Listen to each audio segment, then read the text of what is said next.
Trade talks and the historic government shutdown with no end in sight and the Fed meeting next week. Markets are having more than their share of worries. For more on that and what it could mean for the market, let's bring in former Texas Congressman Dr. Ron Paul. Dr. Paul, thanks for joining us on Futures Now today.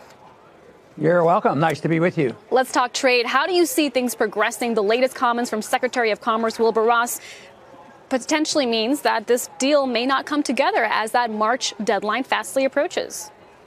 Of course, when somebody's viewing it from the markets, it's on again, off again.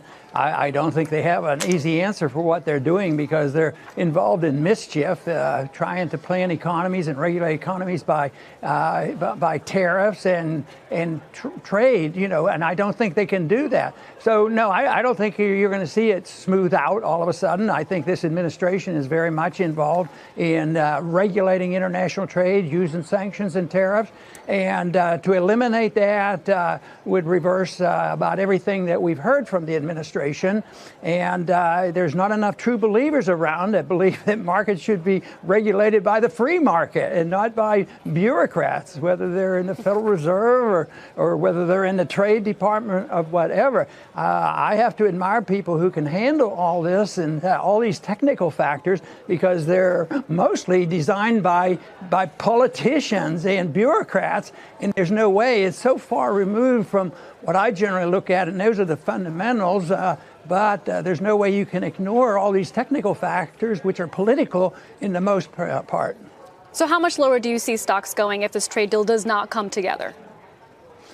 Well, I think if somebody next week says, oh, it's not going to come together for 6 more months, I think it'll be one of those factors that's pushing the market down. But you have to have a fragile market to begin with. If you had no malinvestment and no distortion and no period of time where you had QEs and you had all this information from low interest rates, factors like that wouldn't be too bad. But you combine them and you look at all the things that have happened over these past 10 years, really. There's so many distortions there, you don't know which one is going to be the most significant in precipitating another major downturn. And I think it will come because the last thing from the fundamentals, I think nobody can anticipate, well, it's just around the corner. We're going to be back up over 26,800 again. I don't think anybody's holding their breath for that because there's nothing to indicate that's in the anywhere near future.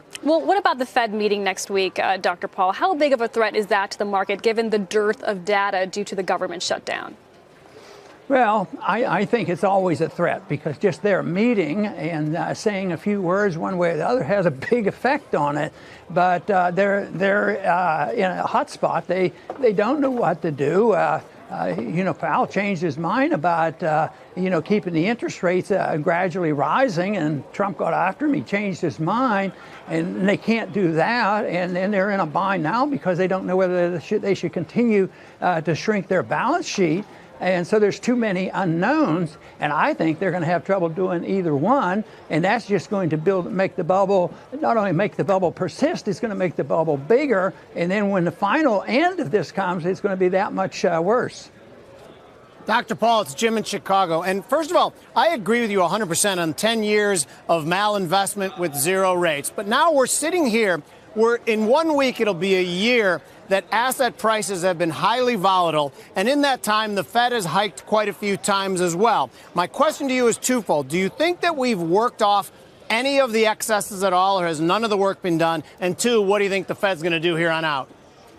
Well, if you'd say there was 100% problems and the Fed is trying to correct them and they did change the interest rate, maybe they touched 2%. So no, they haven't touched it because they haven't, touched the problem. I think the Fed, it's totally unknown what they're going to do. I think they don't know what they're going to do, and they're just going to go from day to day. But I think they're going to do their best to try to keep the bubble going, but they cannot continue. They cannot continue to raise interest rates, and they're going to probably this year. I have predicted this year they're going to quit allowing the balance sheet to shrink any at all, because we're going to see a downturn, and somebody's going to come today and say, hey, we made you quit lowering, raising the interest rates. So quit messing around with the balance sheet because it's causing problems. But then nobody wants to look at the real cause. And you say, it's been this 10 years. So Dr. Paul, what do you out those 10 years? What do you suggest, that they cut rates?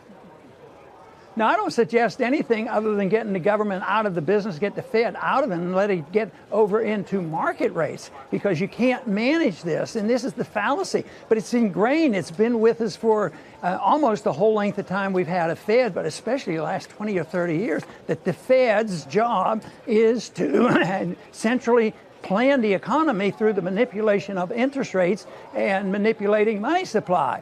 But it's coming to an end. But what I would do is I would say, look, we're going to slow up and quit if we can as soon as possible, and let the people know we're out of the business of monetizing debt, because that's the real problem. It's the monetization of debt and keep its interest rate low that encourages government to do all the dumb things they do. It allows a $22 trillion deficit debt, and at the same time it allows us to get involved overseas. Right. But it's this type of a policy that finally ends an empire that thinks that they can run the world. Oh, we're going to run Venezuela now. That ought to be good because we can get the oil and pay for all the bills. That's certainly one idea. Dr. Paul, you bring up some great points. Thanks for coming on our show today, Dr. Ron Paul.